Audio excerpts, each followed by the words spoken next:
Hello, and once again, thank you very much for downloading the Panto podcast. If you're not already following us on Twitter or Instagram or even Facebook, just type in the words the Panto podcast and you'll find us. Simple as that, and then you can even get little sneaky peeks as to little things such as Name That Theatre that I like to play with you every week, and we'll have little pictures up. Panto season is pretty much open completely across the UK now, so if you've just started, break a leg everybody, hope you're enjoying it. This week I interviewed Duncan Norvelle, who was a household name in the 80s and 90s. We talk about the invention of his camp comedy character, how he became the first host of Blind Date, his stroke that almost cost him his life, and how he's back on stage and would love to tread the boards in the Panto world again, and his plans ongoing for the future. We don't actually talk that much about Panto in this episode, to be fair, but it's a genuine and honest story of Duncan's life, and would like to thank him and his partner for their time and hospitality, and really wish him well for his future recovery. Please enjoy Mr. Duncan Norvelle. Hello and welcome along to the Panto podcast. Today I am joined by Mr. Duncan Norvelle. Hello there. Hello Aidan, how are you? Very good, thank you, and all the better for seeing you. This is quite the privilege, to be fair, considering that when I was little I used to watch you in the 80s and... Yeah, okay. Sorry. Let's stop it there. Yeah, it was a while ago, I suppose. Had an effect on a lot of people, I think, in the 80s with the catchphrase Chase Me and everything. Didn't it? It was... Yeah. So how did you actually get started in terms of performing? I basically won a couple of talent competitions where I used to live in the Midlands, in Leicestershire, Nottinghamshire, and that gave me the bug to carry on and become a professional entertainer. Before that I used to work at Foster Menswear in a clothes shop, and I thought, I don't want to stay in here all day going, I'm free. I'm free. Where else could I get there? Peacock. I thought, no, I can't be doing that all the while, so I've got to get out there on stage and do it. And me mum and my dad pushed me and said, if that's what you want to do, go and do it, son. Don't come back to us if you've got no bookings and you ain't got no money. But I managed to work, I managed to do the clubs. I got myself a couple of half-an-hour spots together, and the rest was history. And eventually I got on television, which I'm sure you'll ask me about. Oh, yes. When you were a child then, did you get many influences about comedy? I was always watching the TV. I was always watching the Saturday night at the Palladium. Anything to do with entertainment. And my comics at the time that I used to love watching were like Tommy Cooper, Les Dawson, Ken Dodd, and I found them all funny. And I thought, this is what I've got to do. I want to get to their standard if possible. And I'm still working on it. I'm getting there. But they were three great names. And I used to go to Blackpool when I was a little boy. Mum and Dad would take me there to see the likes of Ken Dodd at the Opera House, Shirley Bassey, Tommy Steele. I really, I went to see Tommy Steele in Little White Bull all those years ago, and he's magical on stage. He was amazing. And I got the bug then as well. And I thought, this is what I want to do. And I was like 9 years of age, And then one afternoon they took me to see The Sound of Music, and I thought, what do I do now? But no, they were the shows that were about at the time at Blackpool, and I used to go to Skegness a lot when I was a young lad. We'd always go to the theatre there, the Embassy, and see what was happening there. So it was kind of like every summer I would get the bug to be an entertainer.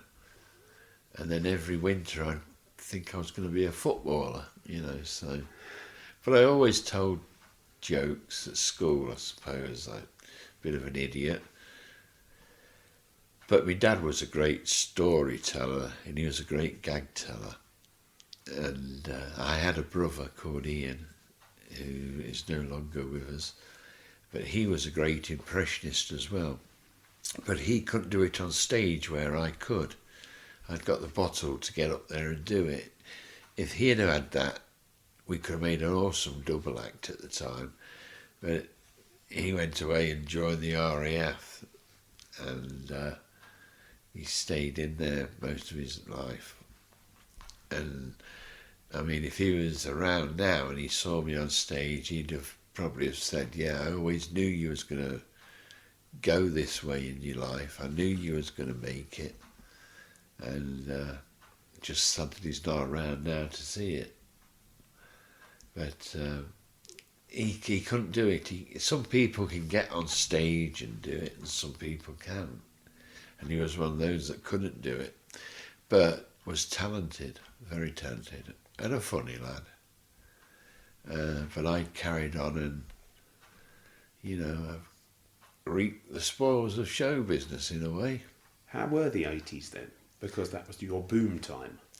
Yes, it was. It was a great time for me. I mean, I was a little bit different. A lot different.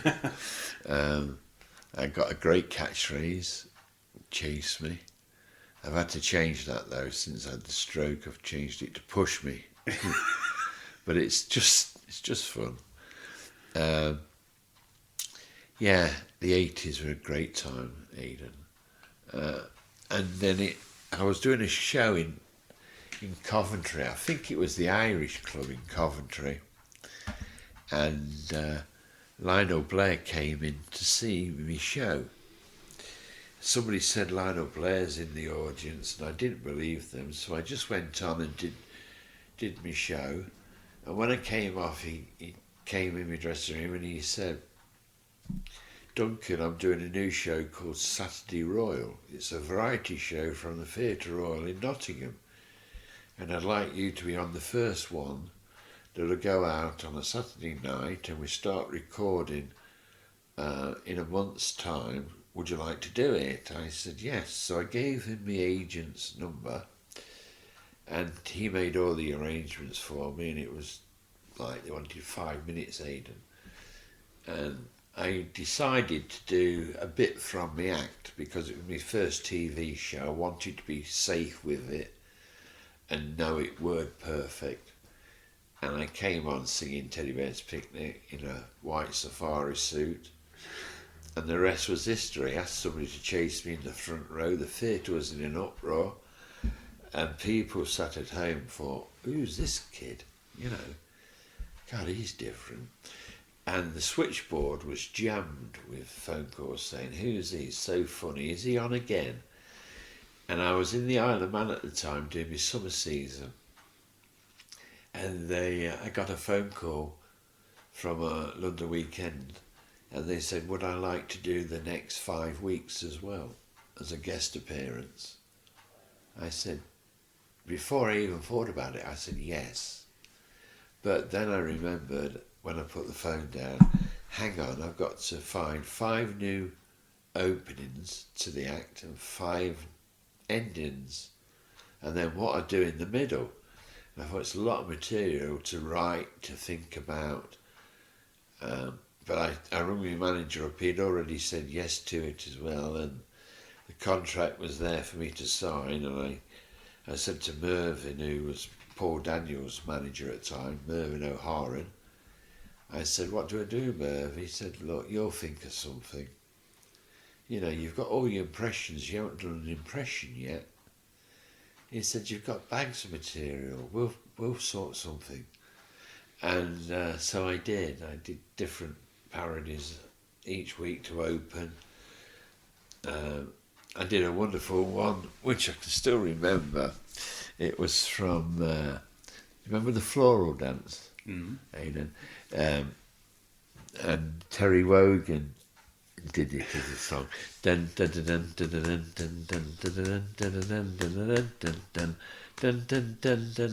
Well, I came on to it, and it was at the time when Terry Wogan had got it in the charts, and I come on, and I had giant haystacks on stage, sat in the corner under a false kind of tree that they made, holding the biggest axe in his hand as a lumberjack. And I came on as a lumberjack in a green safari suit with a hat on, with a little chopper in my hand. And I came on and I said, I know a lumberjack and his name is Stan, and I pointed at him and he kind of smiled. I said, he's big and strong and he's my kind of man. His eyes are grey and his... No, oh, hang on. His eyes are blue and his hair is grey. He said he fancied me. No, oh, hang on, let me think again. It's been 30 years. Hang on. I know a lumberjack and his name is Stan, big and strong and he's my kind of man. His eyes are blue and his hair is grey and his eyes are blue. He said he fancied me. I said I fancy you. He showed me his chopper and he'd pick up this great big axe. He showed me his chopper. I said, that's nice. I says, can I... he said, would you like to... Oh, yeah. He showed me his chopper. I said, that's nice. I says, can I hold it? He said, of course you can, but I couldn't pick it up. I'm not a very strong man. So it just laid there in his hand. And that was me opening on that one. And of course it brought the house down. Everybody was ringing in saying, God, so different. And then I did the Change of Guards at Buckingham Palace. I did that one, where I had two guardsmen like marching with me. And I went, do you think the Queen knows all about me? And they both turned around and looked at me and went, sure to, dear, but it's time for tea, and skipped off holding hands. And I said, which one was Alice? And that was a nice one. And then all the sailors love a nice boy, and yeah, it was different times, you know. It was great stuff that I written, all clean, you know, just a little bit of innuendo there, but it was all clean and good fun. Did you feel very comfortable deciding that path of portraying a bit camp? How did that come about? I did. I mean, at the time, there was Michael Crawford, was on television, huge, and some others do have them. He was incredible. And you'd got John Inman, Are You Being Served? I'm free! And I thought, those are two people, you know, that I think have got a lot of potential. And I thought, if I could find somebody in between them, like the silly boy next door who's a bit limp-wristed, should we say, and do it in a nice, soft approach, I thought that would be a good way to go. And so I did. I found a bit of Michael Crawford. I just thought to myself, if I do it natural, it'll be all right, Duncan. And I thought, well, if you put me in it as well, you've got one funny man. And that was how it kind of happened, Aidan. And so Duncan Norvelle had his character, had his catchphrase, just done my first TV, and things were great for me. Des O'Connor followed, Blankety Blank, Bob's Full House, Stars in the Gardens. It was a wonderful time for me. I was always on the television. But they had the variety shows to get on, not like now. It's very hard to get back on television. And I heard that you were the original host of Blind Date. Yeah, that came about a few years later. I got a phone call from London Weekend, and I went down to the studios, and they took me in a room and they said, Duncan, we've got you down here because we've got a show from America that we think you would be great for. And I said, yeah, okay. He said, well, we're going to play it now and show it you. It's called It's a Hoot in America. Blind Date was called It's a Hoot. And of course they showed me it, and I thought, yeah, I can make that funny. I can make it my own. I said, how would you want me to play it? Do you want me to play it a bit campish? They said, oh yeah, camp it up. Camp it up, lovey. I thought, right, okay. But change it if you like. And it was then I had the idea of putting the screen in. Because in America they just came on and saw the three gentlemen or the three ladies that they would choose through. Do the questions and choose, but they can actually see them. I thought it'd be more fun if there was a screen in the way, and they couldn't. So all they had to go by was the voice and the reaction to the questions that they asked them. And so I put the screen in and we did it. And I spent a month down in London doing it. It took me a month to get it ready for the pilot, but we had some fun. And the first one on the pilot that came on was a guy from Surrey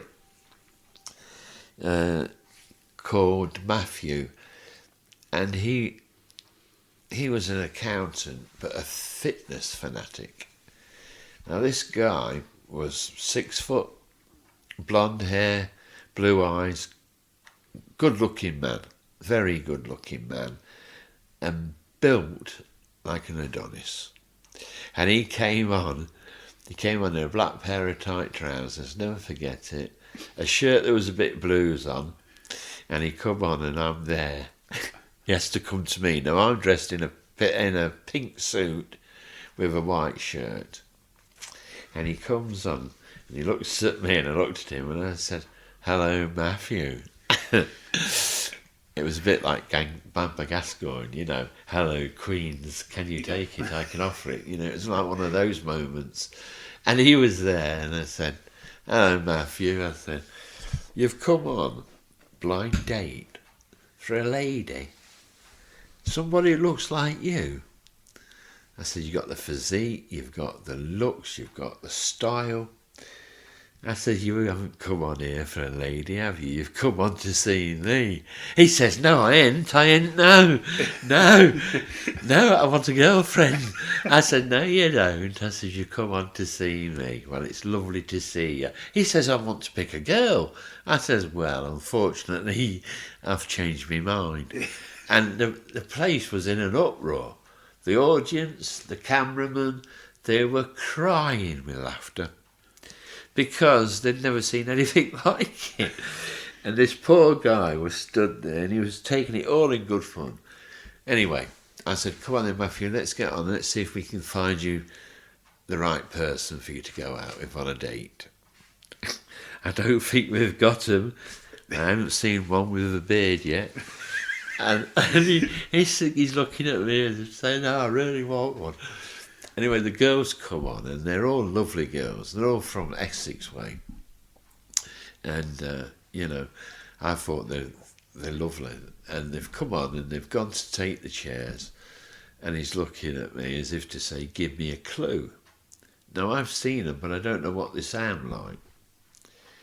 But I noticed the one that was in number 3 seat looked very tall, like him, blonde hair as well, and very attractive. And then I looked at number 1 and I thought, now, that'd be better. And so I just held one finger out as if to say, pick number 1 by my side so he could see it. So all of a sudden he's drawn to number 1. And with his questions, he would go to number 1 either first or last, because he wanted to know exactly that was the one he wanted. So we would go through all the questions, and he picks this number 1. And I'm there, and I'm saying, right, man. And then all the audience went, whoa, like this, you see. And he says, what have I done? I says, no, she's lovely. She's ever so nice, you'll love her. And I'm trying not to laugh. Everybody's like thinking, oh, I don't think that's the right one, really. But he doesn't know this. Anyway, I pull the screen back and he sees number 3 for a start, the one that was really his perfect match in a way of height and everything else. And I said, look what you've turned down, number 3. Now he starts to get excited, but you know, he would have gladly have liked to have had the date with this girl. And he said, oh, she's beautiful. I says, I know. He says, I hope I've chosen right. I says, oh, I think you have. And then you've turned down number 2, Matthew. So on comes number 2, and she was a pretty thing as well. And he went, oh, and she came from behind the screen. And he said, oh, she's very nice as well. I says, I know, but you chose number 1. And here's your date, Matthew. And I hope you get on wonderful. It's Marianne from Bedfordshire. And she came out, and to say she was small was an understatement. Jeanette Cranky would tower above her. And she come on, and I mean, she was pretty, but she was a bit small, bless her, you know, but there's nothing wrong in being small. But at the time, it was hilarious. It wasn't me laughing at her, it was the audience, and it was the cameraman, because he's 6 foot on. Anyway, she looks up, the first thing she says, she looks up at him and she goes, hello, you're tall. And he had to go down almost on his knees to say, hello, how are you? How are you? And I said, well, I'm sure you two are going to get on great. And we took him to Hull, Hayden. What a date. I know, because we had no budget for the show. So we had to take him to Hull for the day. And we took him sea fishing. That was what it was about. So we turned up at Hull a week later. There's 2 foot of snow and it is blowing a gale. And all of a sudden I feel this tug at my trousers, and it's this woman, Maria was it? And she says, hello, Duncan. He hasn't come yet. I said, oh, he's probably a bit late. She says, I hope he turns up. And I said, you looking forward to it? She's saying, yeah, he's just what I want. Somebody tall and strong. I said, well, I think he will be here because he was in the hotel last night. Oh, well, I didn't see him because he was here. I think he come in rather late. Oh, anyway, he does turn up.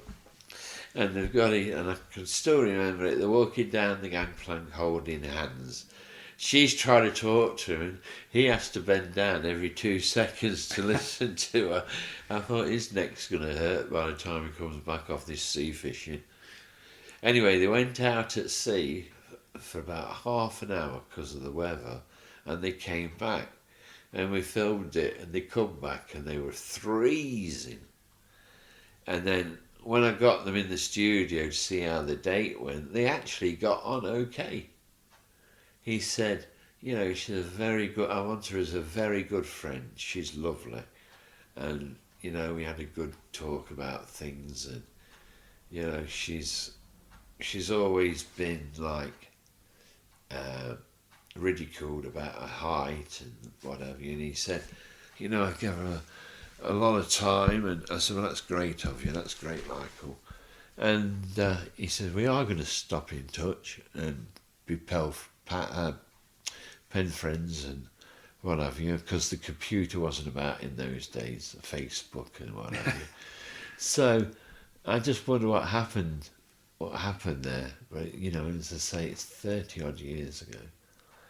And but after it was all filmed and done, it was fabulous. It went to the editing suite, it came out, and it was amazingly funny. It was a piece of sheer magic. It was great, and I did as they told me to do, and it was so funny, and I thought I'd got everybody in the studio did. Until it went to the powers to be at London Weekend, and they decided that I was a little bit young to be asking couples to go away weekends. You know, when you look at it now, it was so tame to Love Island, you know. and they wanted a more motherly figure or a fatherly figure. So they chose Cilla Black. It was going to be either Max Bygraves or Cilla Black. And Cilla got it. And she did a good job, I've got to say. She did a good job of it for 5 years, 10 years, 5 years, I think. And she was fabulous. So, it wasn't my time, I don't think. But, it's a bit weird really, that I had a stroke and survived, but didn't get that show. Cilla got the show, had a stroke and died, bless her. And I think, well, and now they've given it to Paul O'Grady. I was supposed to have been to camp all those years ago, and now they give it a camp host, Paul O'Grady. It could have been worse. If they'd have given it to Julian Clary, I'd have probably have had another stroke. He makes me look like Rambo. But, it wasn't to be. Yeah, they were the days. I've got the actual pilot. After 35 years, they released it to me. What it was, they wouldn't release it. They wouldn't let me have it in case I put it out there, because it was a funny show. A few years ago, you suffered quite a major stroke. Do you know what brought it about? Do you know what was leading up to it? Probably because I was getting divorced for the 7th time. That didn't help much, because I liked this house that I was in at the time. And I thought, oh no, here we go again. Marriage hadn't worked out, mainly down to me, possibly. Travelling, working, everything else. And I knew I was going to have a fight on my hands, although, I was wanting to give half away and I would have the other half. She'd decided that she'd have the inside of the house and I'd have the outside. I just had to try and bring her round to my way of thinking and let's do it evenly. But it didn't work. But I wasn't to know that. But it was on my mind. And I got my little boy, who I love dearly, but I still see all the while when I can. And it was all building up inside me, I think. And I was also working, just about to start my summer season at Blackpool, at the Grand Theatre, with Camden Ball. And they're great in Panto, and it's just coming up to that time of the year. And they'll have a great Panto somewhere, so go and watch them. Still funny. But getting back to my divorce, I was going to open the night before with Bobby and Tommy at the Grand, and it looked like it was going to be a good season. The advance bookings were good, and everything was on story. But I was working every day, rehearsals. And the day I weren't working, I had to go and pick my little lad up in Barnsley, from Blackpool to Barnsley to Leicester to take him to see his grandma, and then come back the same route, and it would take all day, and I'd be doing like 1,000 miles, a round trip of, and then getting up the next morning to go into rehearsals at 8 o'clock to do a full day. And this was non-stop for 6 weeks. I probably wasn't eating right. I was always on the road eating a bit of junk food and this, that and the other. And I hadn't been to my doctors for a regular check-up on my blood pressure, etc. And my bloods to make sure I was all right and I wasn't overdoing it. Which was my own fault, yes. And I should have gone now thinking about it, Eden, but I didn't do it. And it cost me dearly, because the night before, I'd gone to bed early, I remember, because I'd had a headache all day. And I thought it was migraine, because I'd sometimes get them. And when I get them pretty bad. So I just shrugged it off as, oh, this is another migraine coming on. And I went to bed and I took a couple of paracetamols. And I was asleep within 5 minutes. Now, my partner at the time, she was a singer. And she'd gone to work. Now, I was in bed asleep and I heard my phone ring. Now, I'd left my phone downstairs along with my glasses. Forgot to take them to bed. So I got out of bed, swung my legs out of bed and went to stand up and my feet collapsed. I just collapsed and I fell down onto the floor, a bit of a bump, and might have passed out for a short while and woke up and I thought, oh dear, what's happened to me? So I tried to stand up, but I had no way I could stand because my left foot just wouldn't move and it wouldn't support any weight and I couldn't move my left arm. And I thought then, is this a bit more major than what I think? And I thought, I wonder if it's a stroke. And I didn't know what to do. I thought, I've got to remember, what do they say on telly and everything, call 999, all this. Now I decided I would get moving, try and get downstairs. So I shuffled along on my bottom to the edge of the stairs and shuffled down the stairs where I found my phone. And the phone call was from an agent, and I decided, oh dear, what do I do? Do I ring for an ambulance? And I thought, I need to know what it is first. Let me go to one of my neighbours. So I crawled out the door, literally crawled on my bum, shuffling along with 1 foot. And I managed to get across a dual carriageway to the middle part, the reservation bit, and then the other 2 lanes to a neighbour across the road who I knew very well, called Jeff, and his wife Margaret. Now, luckily, he got a little fence, a little picket fence about 2 foot high, and I got my right arm that was okay, my right leg. So I pulled myself up on the fence, one-handed, just pulled myself up, and got my leg that was working, and I kind of hopped along down to his back door.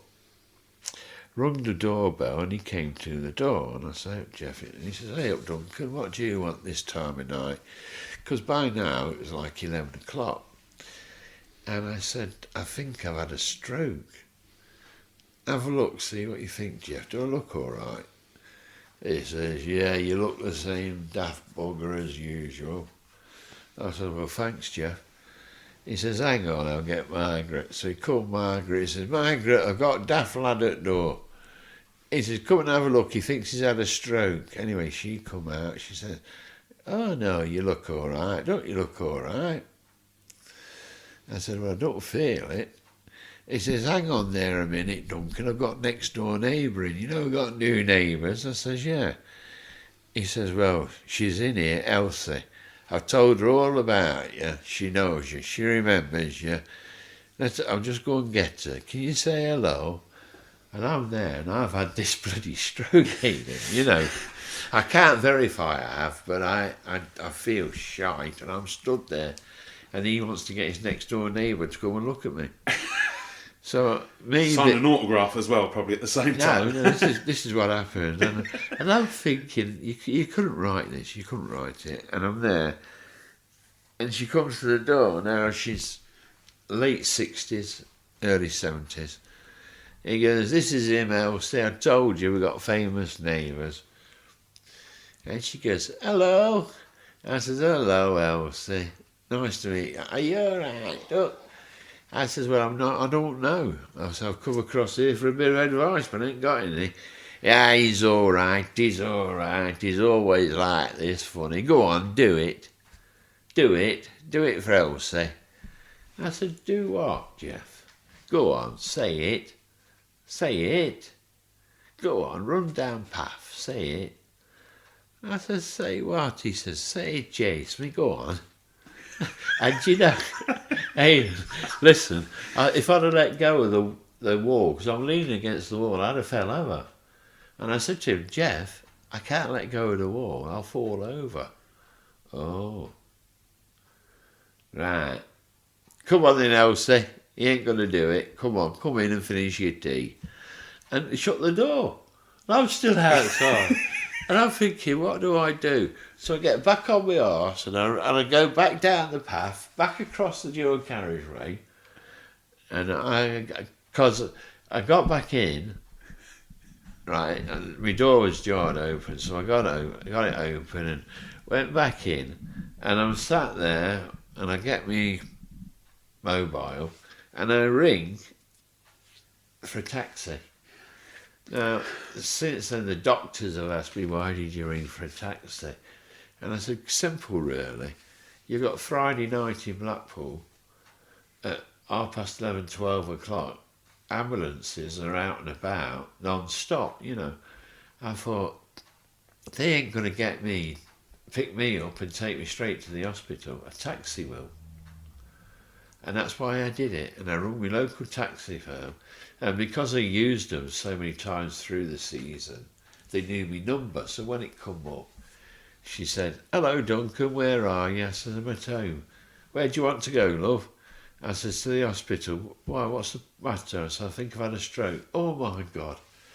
I'll pull him off the job in 2 minutes. And he was there. And I waited at the gate and he helped me into the car.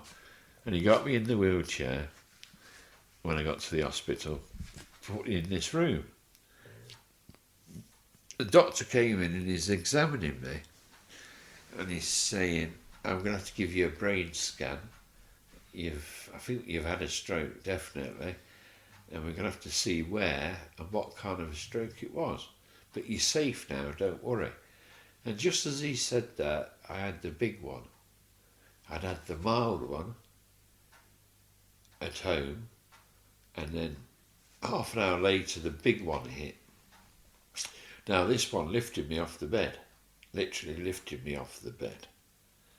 He called the nurse, she came in, gave me a shot of something in my chest, a needle, bang, and that about did the job. Adrenaline, I think, whatever it was. He gave me a tablet to put under my tongue. He said, I'll tell you when to swallow it. And I swallowed that, and the last thing I remember him saying was, I'll see you in the morning. And he said, you're going to go onto the ward and you'll be checked every half an hour. You know, and if there's any problems, they'll sort it, but you're going to be fine.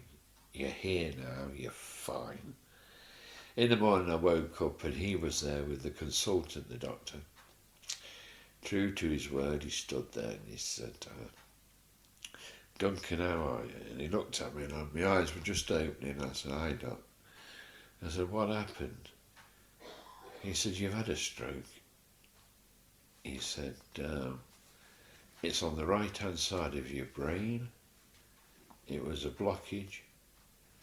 He said, and it's affected your left-hand side of your body. So far, he says, your sight has been affected and your left eye, you've only got 50%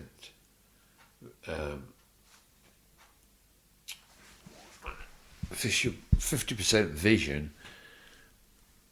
He says, your right eye is fine, if your left eye is gone. He says, you know, you'll have a job to get that back. Your peripheral vision it was. And your left arm, he said, that's paralysed, and your left leg. So he said, I've got to say, he says, I've got to tell you the truth. You want the truth? I said, yes, I do.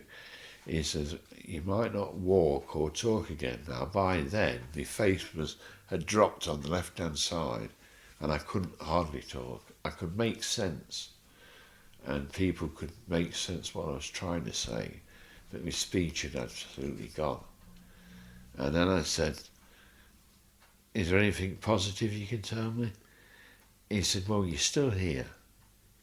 He said, because if you'd have gone back to sleep after your first stroke and gone back to sleep, you'd have had the other one in your sleep, he said, and that would have killed you. You'd have been dead. Without you being here, when you got here, you'd never have survived. He says, you've done remarkable to survive this one. He said, but if you hadn't have been here, your odds of survival were nil. And I said, oh, right. He said, it'd be a struggle to get any movement back.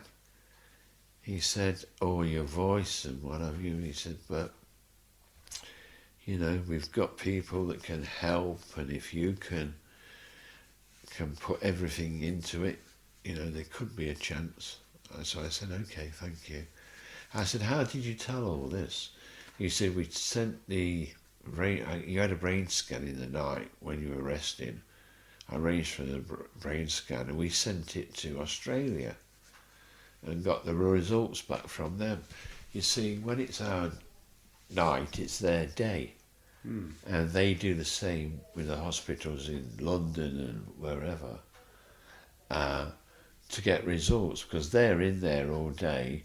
They send over the information, they scan it, send it over, they read it and send the report back. So the consultants have got it first thing in the morning, and that's how it's all done. And I never knew that till The wonders of technology. The wonders of technology, yeah. I mean, years ago, you'd have to wait for the morning to have that scan. If they could even do a scan. Pardon? If they could even do a scan. Yeah, if they could do a scan in those days. Was the technology around? Yeah. But, so I do like Australia as well now. They could have helped save my life, bless them. Because getting to know what kind of a stroke it was, because there's so many different kinds, which I was amazed at. But I read a lot when I was in the hospital about stroke, because they gave you information. And after this stroke, you've been approached by the Stroke Association. Yes, I do. I've done a lot of work for them. They've made me ambassador to the Stroke Association, and my job is to make stroke awareness, because a stroke there's no signs of a stroke. But high blood pressure is the main one. If you get your blood pressure checked regular, every 6 months, a year, depends on if you're in a high pressure job. Worry brings on strokes, that I can assure you. A lot of stress, or stress that has been building up over a course of a period of time. You should go to your doctors, have your blood pressure checked. Barring that, if you can't get in to see them, because I know what it's like, go and buy a blood pressure machine from Boots. They just go round your arm, and they just pump up, and then you get a reading, and it will tell you the average reading. It's usually between 145 and 76, 70 is a good, very good. Anything over 175, 180, you want to really go and have a word with your doctor. If you're, and if you're in a high pressure job, and he can monitor it, and he can also then, if he thinks you should be on a tablet for blood pressure, you can take one, and it's great prevention, because it does build inside you, and eventually something's got to give, and that's unfortunately what happened to me. I do lots of charity shows for the stroke. I've raised, with the help of the Royal Mail, I did a campaign 2 years ago called Make May Purple, and all the post offices in Great Britain and Ireland as well, and Wales, Scotland. They all got behind the campaign, and all the postmen helped, and we raised over 3 million that day. But I think I've raised up to somewhere around about 4 or 5 million, getting towards, for the Stroke Association. But the main thing is for me to be out there working and telling people that come up to me after my show, asking me about this. They know somebody who's had a stroke, or, you know, can I give them any advice on this? You know, I feel like a GP because, you know, I do know quite a bit though. And what I don't know, I just told them to go and see your doctor, get it looked at. But as I say, it doesn't affect just the older people. Babies have strokes. You know, you get them in children as young as 2-3 years of age. And nobody knows why on that one. What was the recovery like with the physiotherapy? Yeah. Because you're looking pretty good, to be fair. Yeah, I've been better. Your face it's no longer drooping or anything like No. that. And No, I did. It's funny, when I was in the hospital, they gave me a speech therapist, came, and she was from Newcastle. You know, I was sat there with this lady, sat at the bottom of my bed going, "Why, Duncan, I want you to go, ooh, ee, I, ooh, ee, I," and that'll stretch your mouth, and that'll be, I'm thinking, you what? I've got Geordie telling me how to talk. You know, it's like putting a rabbit in charge of a lettuce. You know, guard that for a minute. Here, Duncan, you've now got speech therapy lessons from a Geordie. Okay, so I'm sat up in bed and I'm going, ooh, ee, ah, ooh.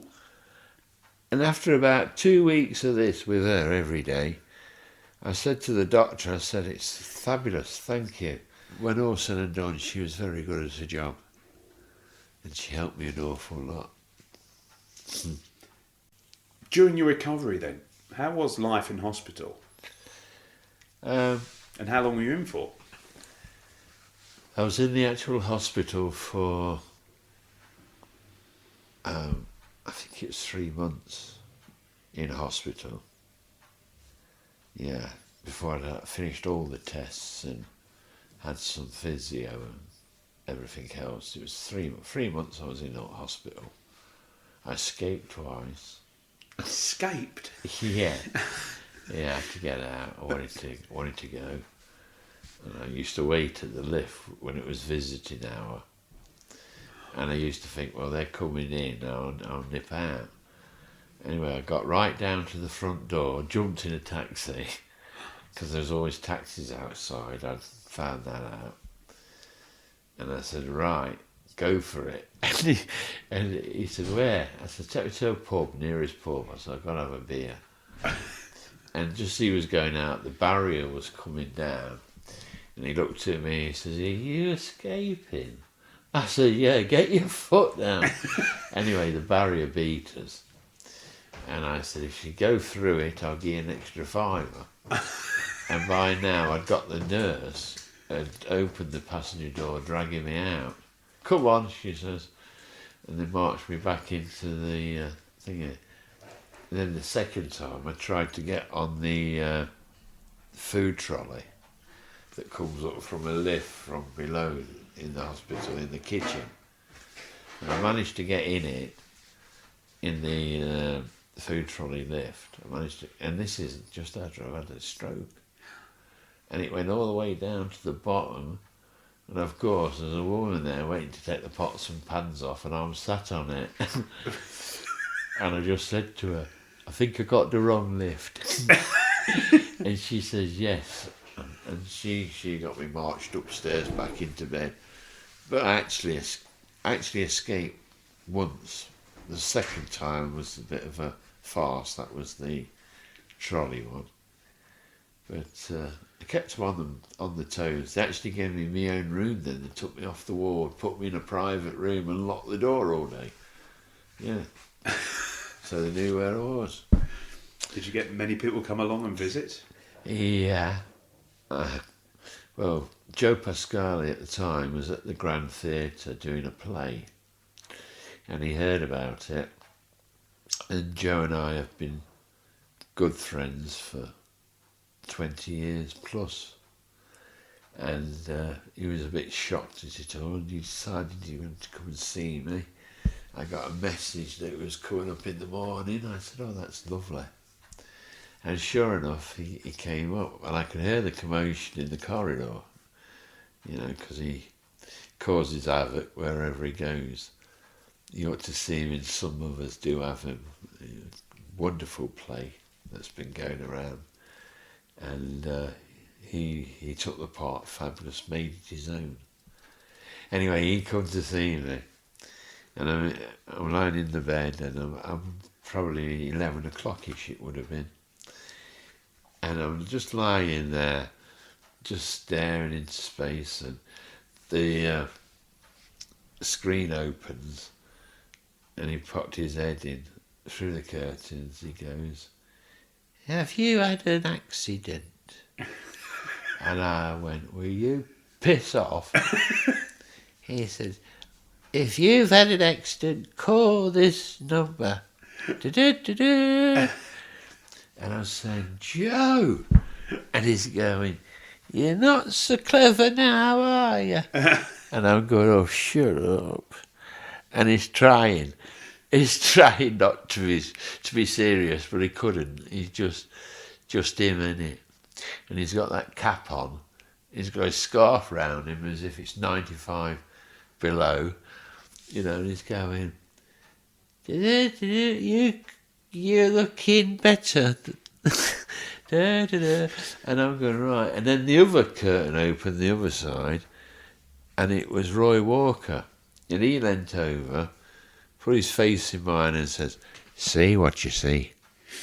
And I thought, God, I can't believe it. I've got Roy Walker that side, him saying, "Have you had an accident?" And then in the other side going, "See what you see." I'm thinking, what's happening here? And then the curtain opens at the bottom, and it's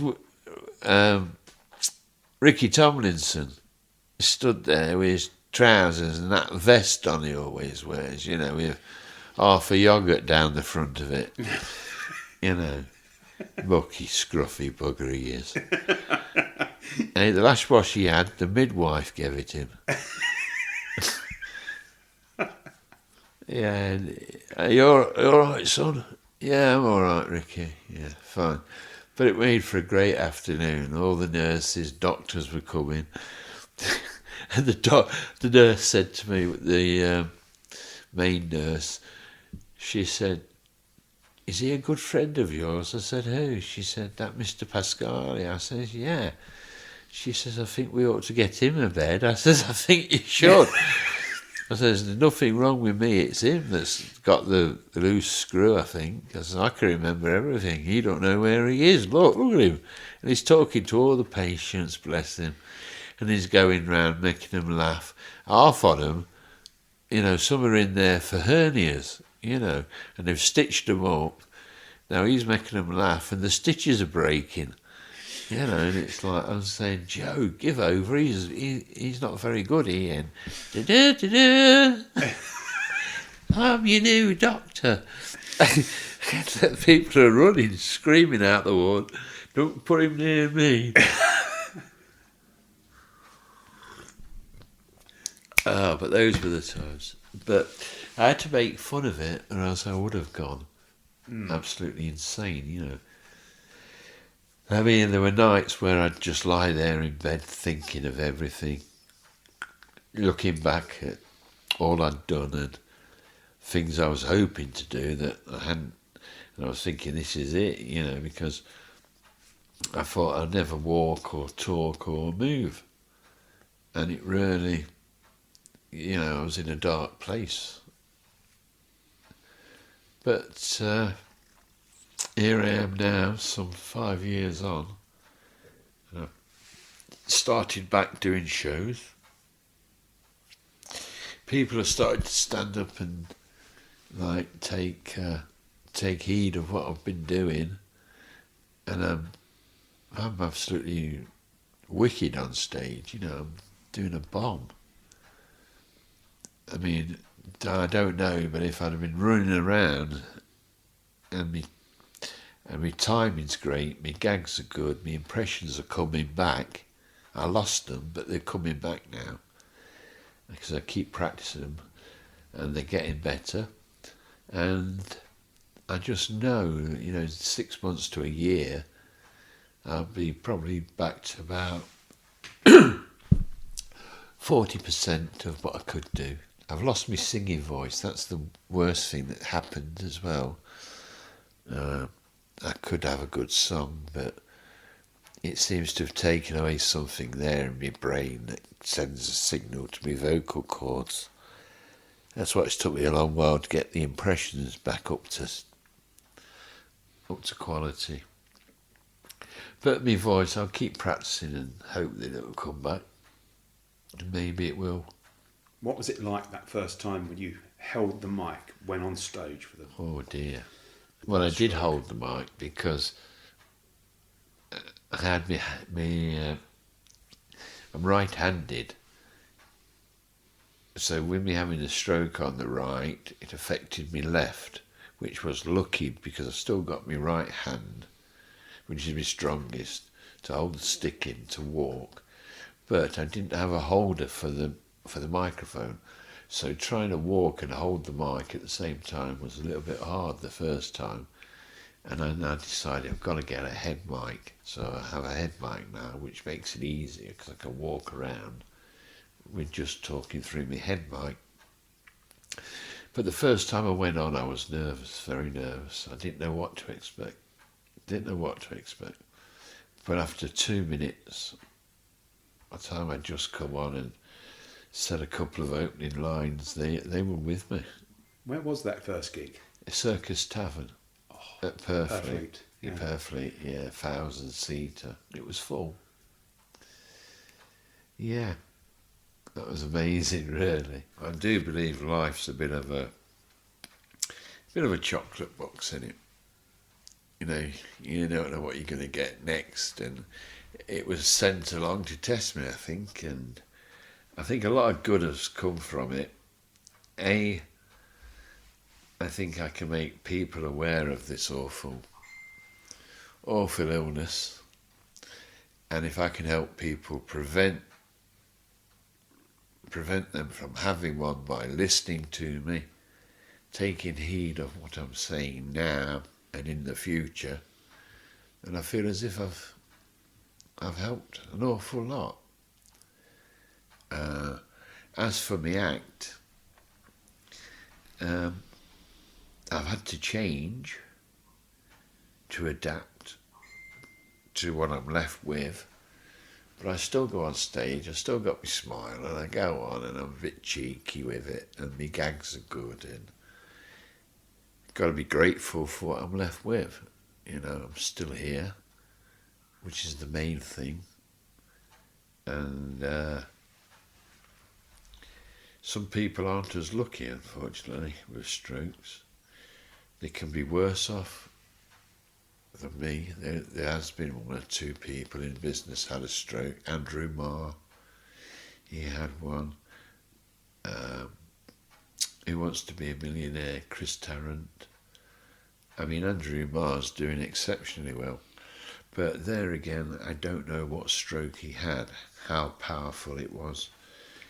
It was a bad one. I'm sure it was a bad one because he has trouble with his left hand like myself. It might have even been the same stroke. There are so many names for different strokes. I think there's something like 40 different strokes you can have. And strokes in children come under a different category. So it all depends on the stroke, what you have, to how much it will affect you and how quicker you can recover from it. I mean, mine was one of the worst. In fact, it was the worst you can have. Mine was called an infarct. An infart. Yeah, I know, it's a funny name. Now, there used to be an old thing about that, it's better out than in. Well, if I'd have known I was going to have a stroke, I'd have let it go ages ago. But it's called an infarct, and you can look it up if any of the listeners want to, and it will tell you about it. But it's not a nice one to have, put it that way. Has it made you stronger mentally? Yeah, I mean, I've always been a strong guy. I mean, I've always like, how can I put it? If I have to go and have a needle banged in my leg or in my arm, it doesn't bother me at all. I don't faint or think about it. I've had so many when I was in hospital. It's like second nature to me now. It's made me a stronger person, I think, towards my outlook. It's changed all my outlook on the older generation. And like when people get older, I mean, I hear people, I've had so many friends lately, or a friend of my mum's, when I've rung my mum up, she's told me, such and such had a fall, and she's not well, she's in hospital, she's turned to pneumonia. And I think, and then I'll ring her a couple of days later, she's died. And I'm thinking, well, she was a fit woman. My mum says, I know it's the fall, they put it down to the fall that brought on pneumonia. Now, I kind of think to myself, oh God, it's a way of life, isn't it? I mean, a lot of people go that way in a quick way, and they've gone. But I want to be around for a bit. I'm enjoying life, even though I can't do what I used to do. I mean, every day's a bonus, that's why.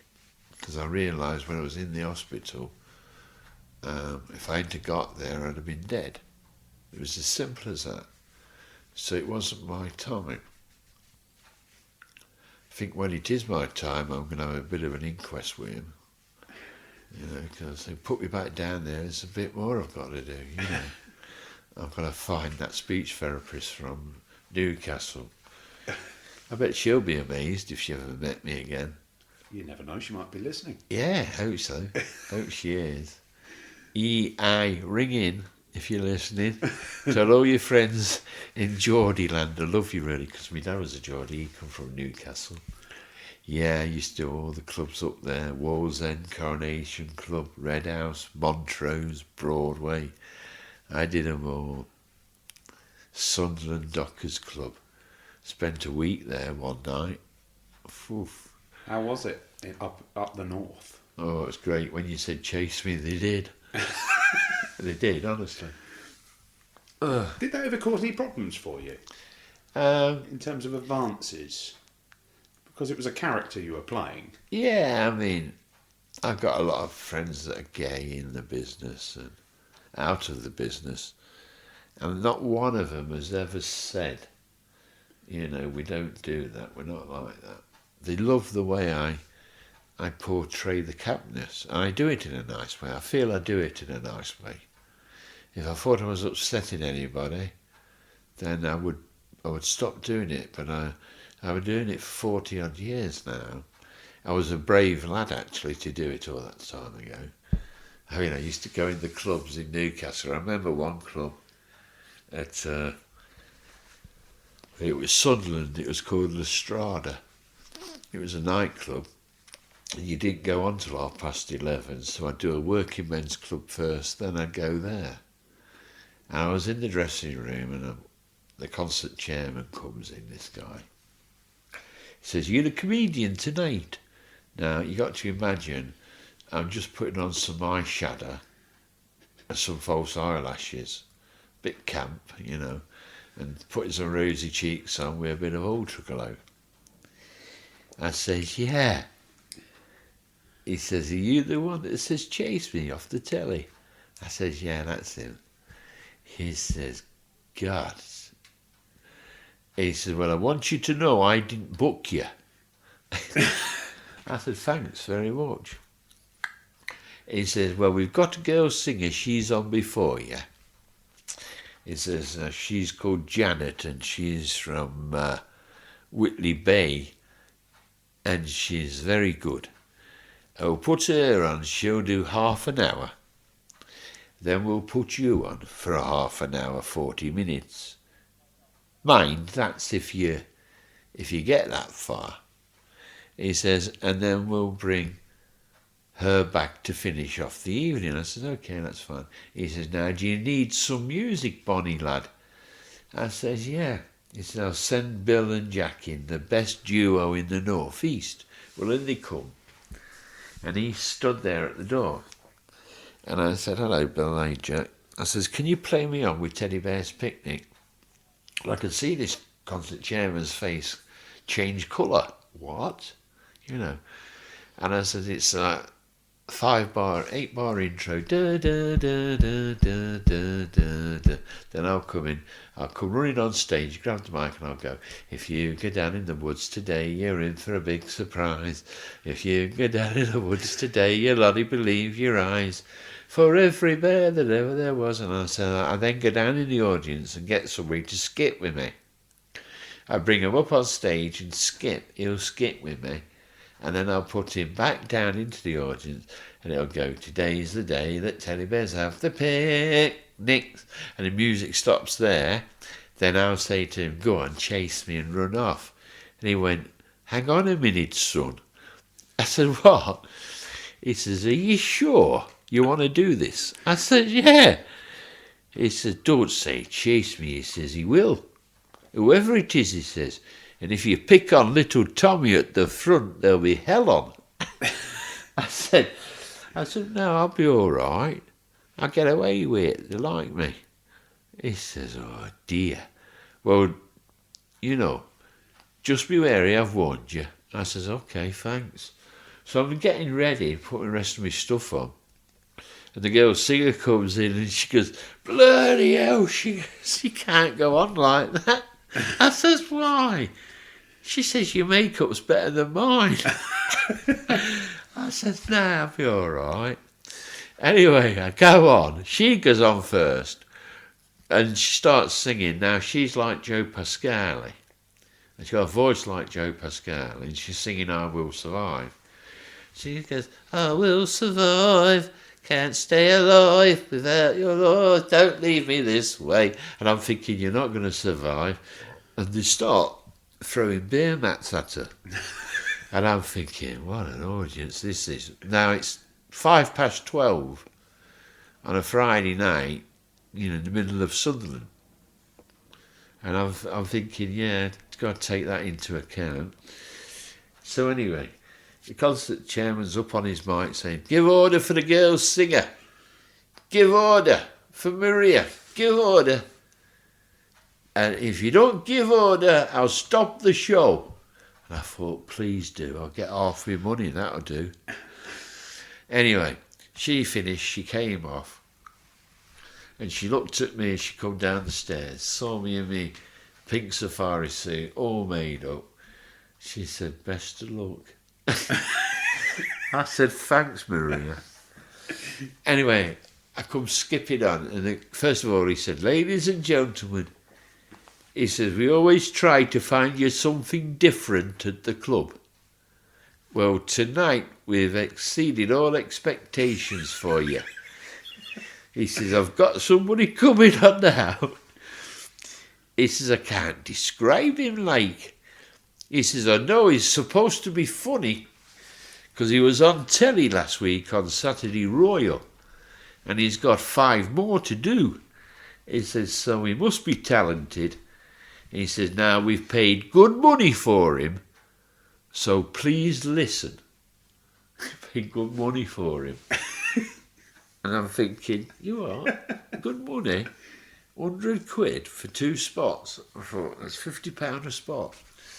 So I thought, if I die on this one, I'll get my money next. I'll lose it. Well, I'll lose a lot because I won't do the next one. I thought, just make this one good. So I put all my best material in the first spot. And he says, "Ladies and gentlemen, welcome on stage, Duncan Norvelle." And I go skipping on to Teddy Bear's Picnic. And I'm like skipping along, and I just look behind me at the band, because I noticed it's just gone off key a bit, and I just look behind me. Now the drummer is kneeling down, playing the drums behind his drum kit. Hit or miss, he ain't bothered. And the keyboard player is under his keyboards, playing it with the top of his hands running along the top. And because they're all throwing beer mats, so they don't want to get hit if it's anything a bit heavier. And I'm thinking that they've deserted me. They're hiding behind the kit and the keyboards. And of course, all these beer mats are flying over. And he's on the microphone going, "Give order, give him a chance. Give him a chance." And of course, I've gone down in the audience, asked this fellow to chase me. And the best way of describing it, he told me to have sex and travel. And I said, "I'll come back when you make your mind up." And it just went on from there, and it was like, oh dear. But they did start to come round a little, but it was time for me to get off. Anyway, I got off, and they played the bingo. And the girl went back on, this Marie, and I'm in the back, changed, ready to do my last set. And I'm thinking, what can I do? Because I did that, I've done that. And I'm thinking, what have I got left? And she's gone on, and she starts singing, "Well, they're throwing beer mats again and again."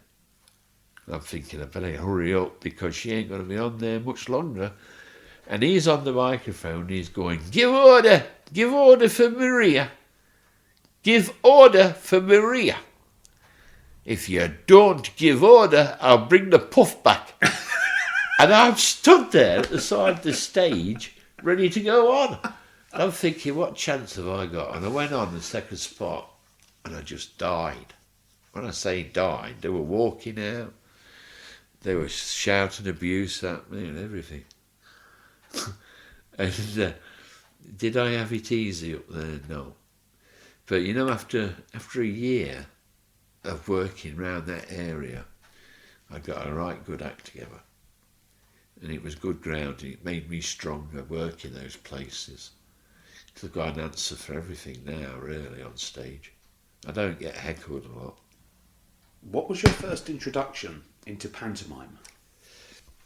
There was a guy in Blackpool called Dougie Chapman. You know Dougie?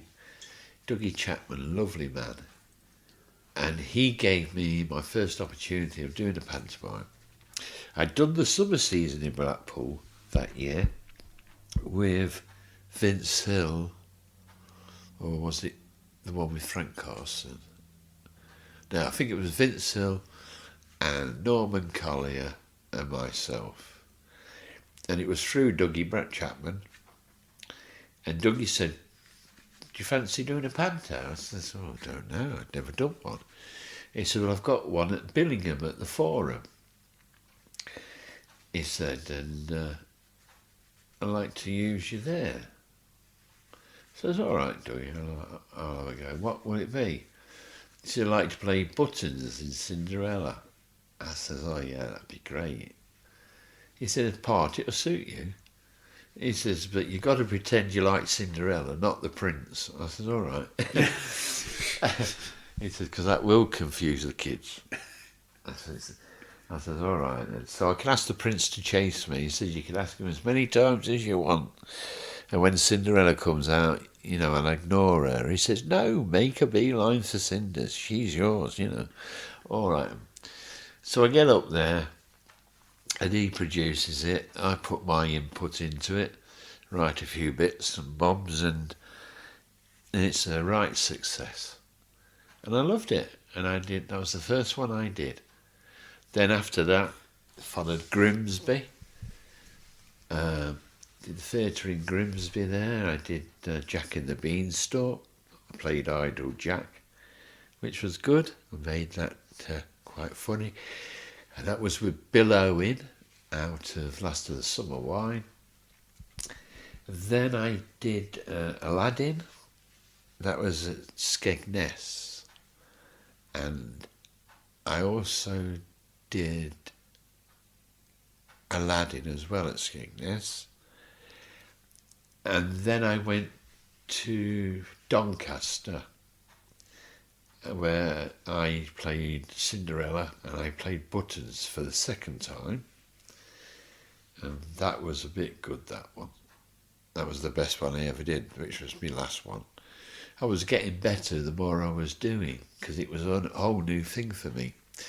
And the greatest compliment I had paid was by Paul Shane. Remember Paul Shane? Lovely man. He came to see me at Doncaster and he sat in the front row and watched me. He stood up after the panto, gave me a standing ovation along with the rest of the audience, came in the dressing room afterwards and we went for a drink. He said, Duncan, I've got to tell you, he said, you are amazing. He says, you were so funny in it. He said, you'd got all the charisma. He said, the pathos is amazing. He said, if ever a panto was written for you, it's Cinderella. He said, you were just funny and it was great and the kids loved it. And he said, in the kitchen scene, he said, was something unbelievable. You know the part where she rips the ticket up? Yeah. Well, she's there ripping the ticket up and I walk on, she's crying. I say, what's the matter, Cinders? And I says, are you a Doncaster season ticket holder, you know, because it was in Doncaster. I thought, well, she said, no, it's my sister. She's tore my ticket up. I can't go to the ball. I'm upset. I says, I'll cheer you up, Cinders, and I put my arm around her, you know. And she says, even you can't cheer me up. And I said, well, who would make you laugh and forget about it? She said, Mr. Bean. I says, oh, go and find him. She said, don't be silly, Buttons, you can't find Mr. Bean. I says, I can. And I go off stage and I put this Mr. Bean mask on that I had made. And it's him. From a distance, it's him. And of course, I do a good Mr. Bean at the time. I don't do him now. That's one that took out because it's not as good as what it used to be. It'll come back in eventually. And I do Mr. Bean, you know. And the kids love it, but I just put my head through the curtains first and the spotlight's on it. And it's like, oh, no. And they're all there laughing and Cinders looks around, it's Mr. Bean. And she loves it and I make her happy again, you know. And then I do another one as well. I did Paul Daniels. I said, I'll magic a new ticket. And we got a thing where all the ticket comes back together in its pieces and I've got the new ticket. And she said, can I give it you, Buttons, to look after and keep it safe so they won't find it? I said, yeah, I'll put it in my trousers. So I put it in my trousers, right? And then a bit further on in the panto, there's a scene where there's me and the two ugly sisters, and they're me, Baron Ardup and Cinderella. And they're saying, you ain't going, we ripped your ticket up. And they say, no, you haven't, because we've got a new one, haven't we, Buttons? And I say, yeah. Where is it, Buttons? I said, I don't know. I said, I think it's in my trousers. And I put my hand in my pocket. And he says, can you find it, Buttons? I said, I think so. So Buttons is doing this, but it's not rude. You know, I'm doing it in a real good way. And she says, sorry, I've got it wrong. I said, I've got a surprise for them. Oh, where is it? And I say, it's in my trousers, because I want them to be amazed that the tickets come back together, you know. And I says, shall I get it out? And she goes, do you really want to, Butters? Yes, Cinders, let me get it out. She says, go on then. So I put my hand in my trousers. And I'm trying to I'm tugging it. I says, you better stand back, Cinders. And she steps back, and she's lovely who played Cinderella, so innocent as well. And it was funny, very funny. It started off as a minute sketch, lasted about 5 minutes in the end. The whole routine, it was hilarious. And in the end, I pull it out of my pocket, and I got the ticket, and I says, there, it's Cinder's ticket to the ball. And she grabs it and runs off. And I run off the other way and shout, chase me. And that Baron Hard up says, something wrong with that lad.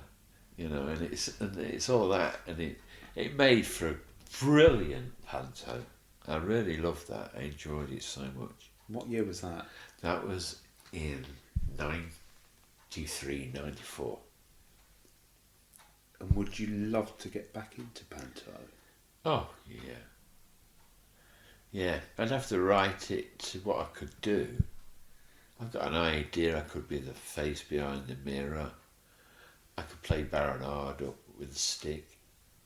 You know, I'm fine at walking around. I could walk around all day and deliver lines, you know, as long as the stage is clear. Because it's just my vision. If my vision had come back a bit more on my left-hand side, I mean, I do all the stage. I mean, I've been going on stage for 5 years. Well, no, sorry, not 5 years. For the last 2 years, I've been back working, and you know, I know where the end of the stage is before the 2 foot drop or a foot drop, and where they've got a floor, you know, I just go freely along the floor. I mean, I dare say I could get up here and walk to there, you know, not be a bother for me. It's the strength. It's just building back the strength in your muscles, you know. And it's coming back slowly but surely. The more I do, the stronger I get. I think that if I did a panto, because it's 2 shows a day, I mean, the first week would be tiring. The second week I'd be getting better, and the third week I'd be bang on. I'll do one again. I'll definitely do one again. I've got to do it again. It sounded like you really enjoyed your time there. Oh, we had a wonderful time. Wonderful time. The camaraderie of pantomime people, though. Yeah. And you're part of the cast. Oh, yeah. And even the crew as well. Well, the whole of the cast, you know, was brilliant at Doncaster. I mean, it was my own, so the names that were on with me weren't as well known as myself, obviously, but they were all good at what they do. I mean, the dames were great, you know. Yeah, I think you had Liam. Liam Mellors was one of the dames, and he was good. We got a lovely girl playing Cinders. We'd got a local team of horses to pull the carriage on, white donkeys, you know, little donkeys. They were lovely.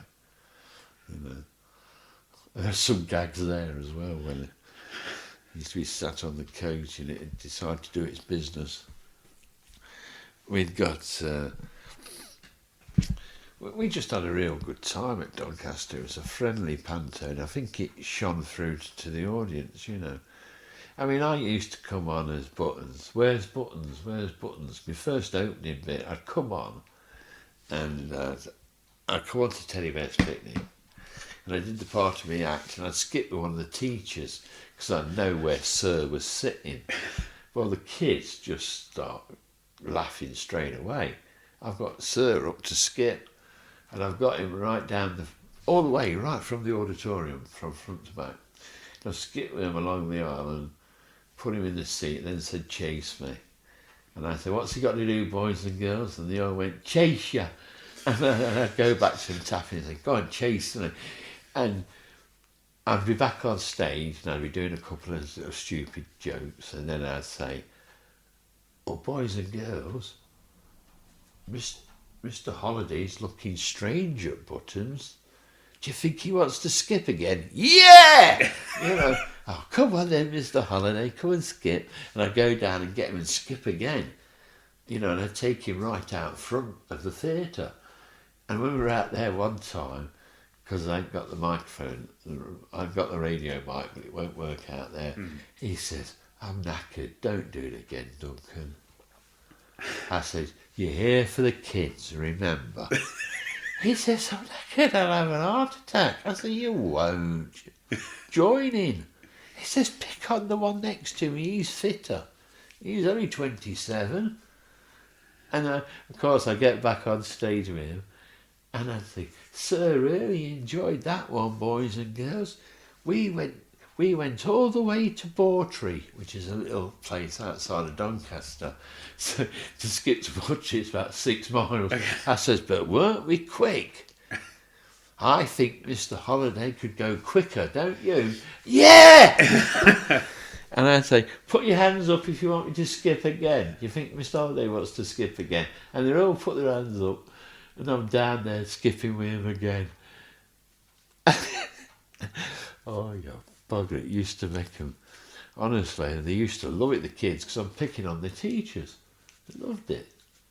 You know, and I said, don't forget, boys and girls, when you go back to school after Christmas, you see Mr. Holiday in the playground, you go up to him and say, come on, Mr. Holiday, chase me and run off. So he always remembers buttons, okay? I bet they're still doing it. Oh, isn't that lovely? It's a lovely bit of pathos with the kids, they loved it.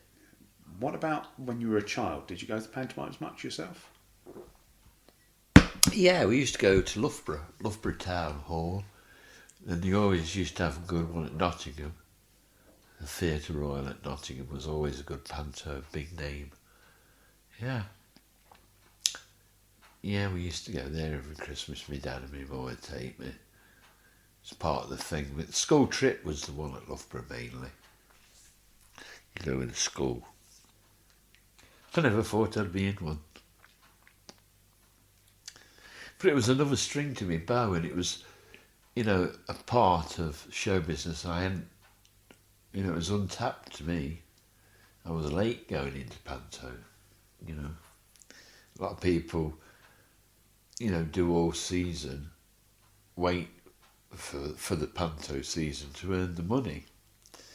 You know, whereas I was a stage artist that could work most weekends, you know, and I was popular, so I was working more than most.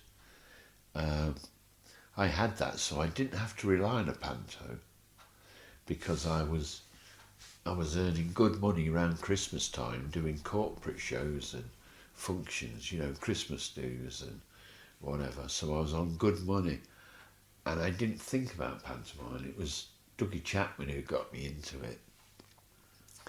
And that was it. And I just said, yeah, I'm going to get to go, Dougie. And I went up there. And, yeah, it was very good. For every panto I've been in, they've made money on. You know, there's not one panto they've ever lost. You know, and if I was still fit and everything, and I hadn't have had the stroke, I would be, you know, a good headliner in the panto by now, I would have thought. And a lot of my friends, you know, like Bobby Davro, he's great in panto. He's amazing. You know, Whinger, as I call him. The Whinger. Oh, dang. I've got to go and do pantomime again. They want me to be buttons again. I don't want to be buttons. He said, it's too nice a part, isn't it? I want to be able to go on there and tell jokes, he said. And I'm saying, oh, Bobby, shut up, whinging. You're getting paid a fortune. Go and do it.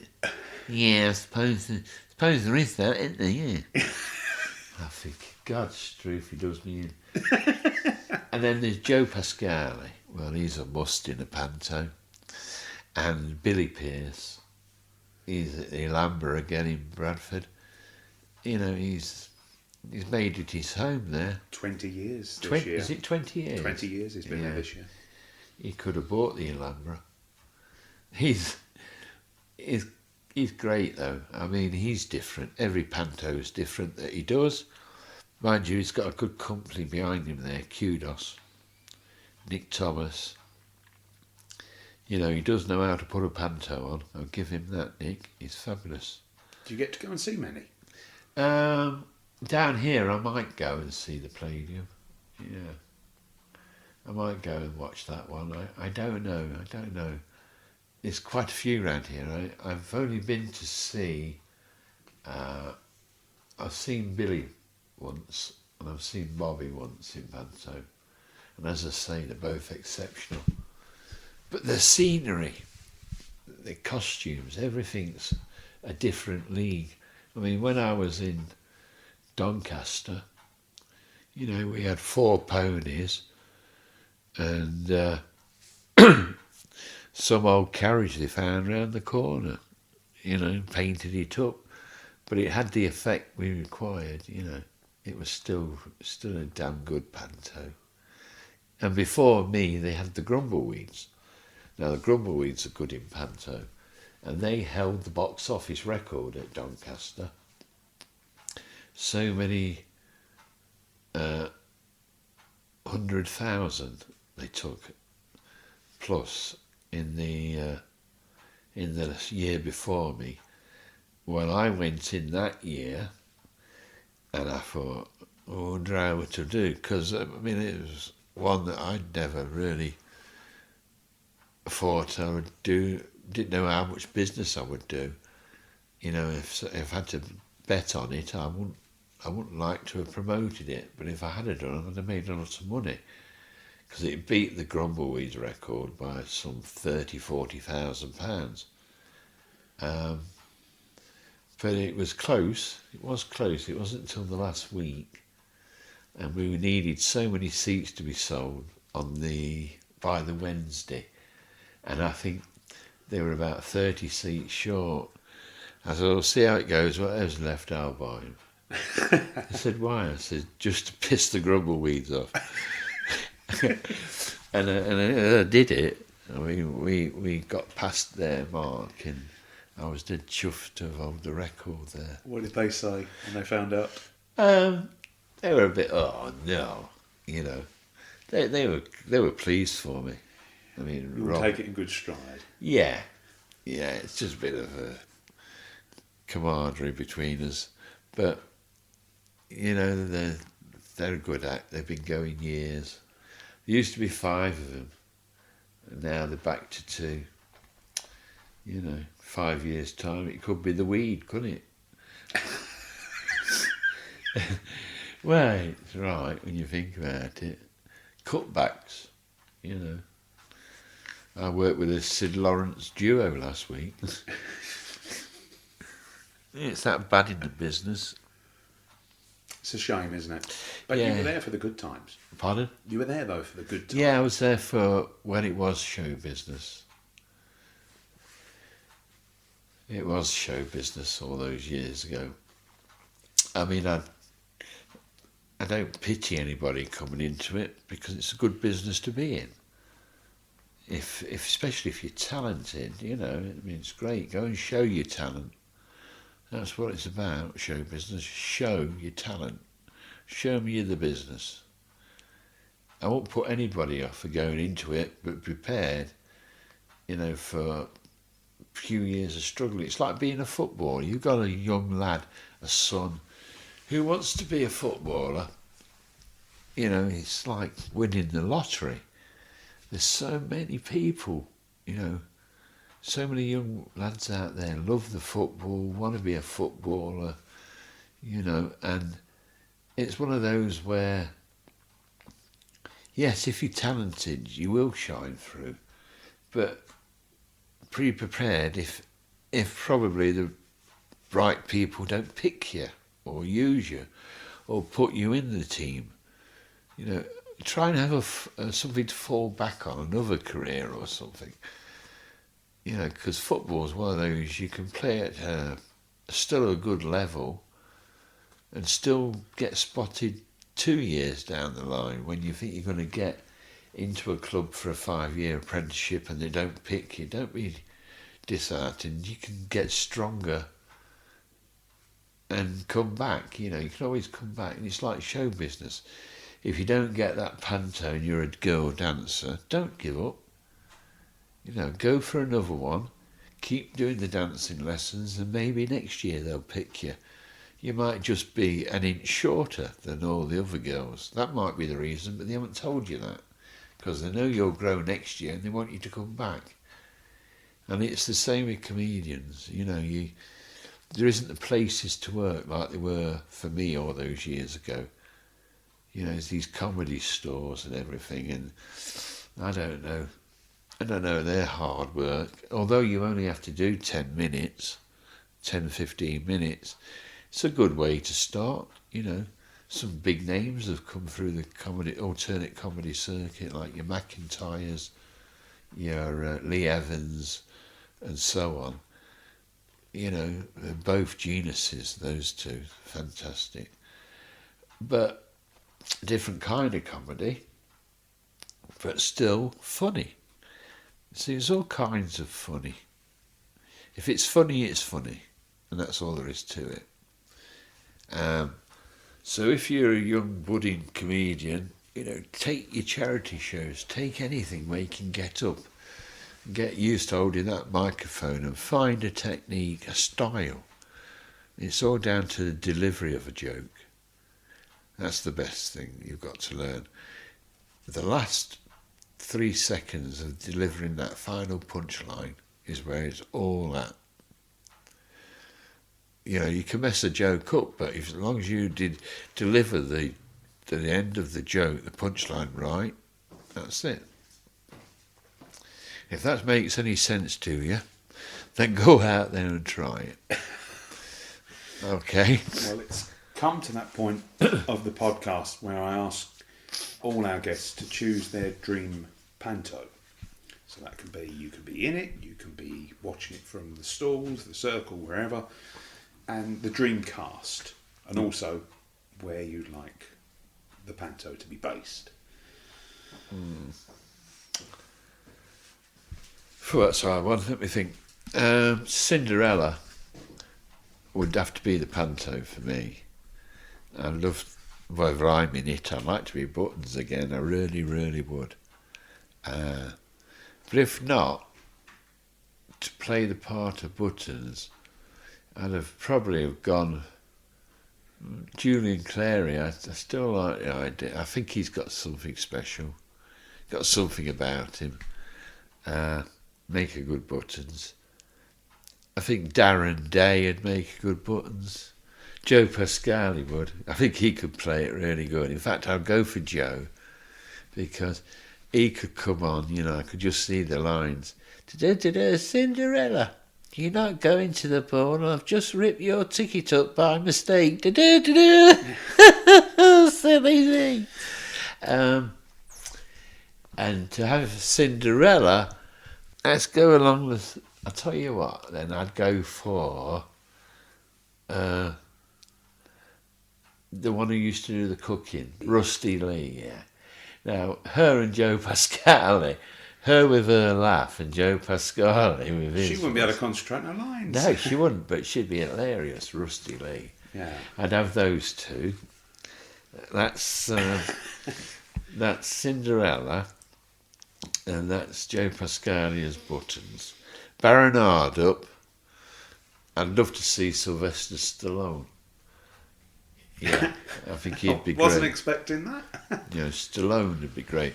Hey, Buttons, Hey, how do I want to be, Hey, Buttons, have you seen Cinderella? No. I think she's gone for a walk. How you getting on? With her? Okay? Yes, she thinks I talk funny. And then I would go probably down the line then of... who else was it? Ugly Sisters, wasn't it? Oh, the Ugly Sisters. Now then, let me think. If possible, if you could bring people back... Absolutely. From the dead, it'd have to be Roy Barraclough and Les Dawson. I'd seen them as the Ugly Sisters, and they were amazing. There again, great comedy timing.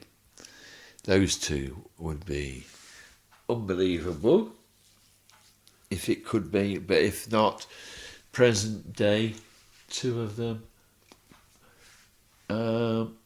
I'd probably go for Ricky Tomlinson, because he's ugly. You'd need no makeup. You'd save a fortune on that.